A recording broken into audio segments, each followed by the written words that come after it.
கட்டிலுக்கு கூப்பிடுறாங்கன்னு சொன்ன இல்லையா, யார் அதிகமா கூப்பிடுவாங்கன்னு நினைக்கிறீங்க நீங்க? இதெல்லாம் கேள்வி கேட்டா நீ ஏன் சொல்ல, உன்னுடைய மனசுல பட்ட சொல்லலாம். ஆம்பளைங்க அதிகமா கூடுவாங்களா பொம்பளைங்க அதிகமா கூடுவாங்களா?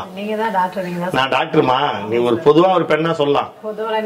தெரியவே தெரியாது அந்த பொண்ணுக்கு, ஒண்ணும் தெரியாத பொண்ணு இது, ஒண்ணுமே தெரியாதுங்க.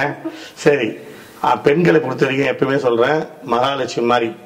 இப்ப சொல்ற வார்த்தை தான் நான் எப்பயுமே சொல்லுவேன். பெண்களை பொறுத்த வரைக்கும், அவங்க மனநிலை பொறுத்த வரைக்கும், நான் குடும்ப பெண்களை பத்தி சொல்றேன். அவங்க மனநிலை பொறுத்த வரைக்கும் கணவனுக்கு கட்டுப்பட்டவங்க. கணவன் கூப்பிட்டா கண்டிப்பா ரெடி, கணவன் வேணானா வேணாம். இதுதான் ஒவ்வொரு இல்லத்திலும் இருக்குது.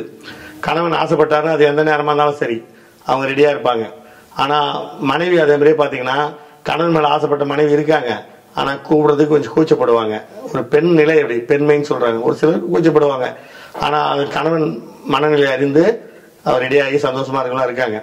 நான் எவ்வளவோ பேர் நம்மகிட்ட பேஷண்ட் வராங்க, சொல்ற கம்ப்ளைண்ட் ஒரே ஒரு கம்ப்ளைண்ட் தான் அதிகமா சொல்றது. என்னன்னு கேட்டா, எனக்கு விந்து உடனே வந்தது, எங்க மனைவியை திருப்திப்படுத்த முடியல, எங்க மனைவி கூப்பிடுது, என்னால முடியல, எங்க மனைவி நான் செய்யற துரோகமா தெரியுது, அதனால என் உடம்பு வலிமையாக்குங்க, எனக்கு ஆண்மையை அதிகமா உருவாக்குங்க, நான் முழு ஆண்மையோட இருக்கணும், என் மனைவிட்ட டெய்லி படுக்கணும், எனக்கு ஆசை இருக்கு, எனக்கு அனுபவிக்க முடியும் சொல்ற ஆண்கள் தான் நிறைய பேர் நம்மகிட்ட காலர்ஸ் வராங்க.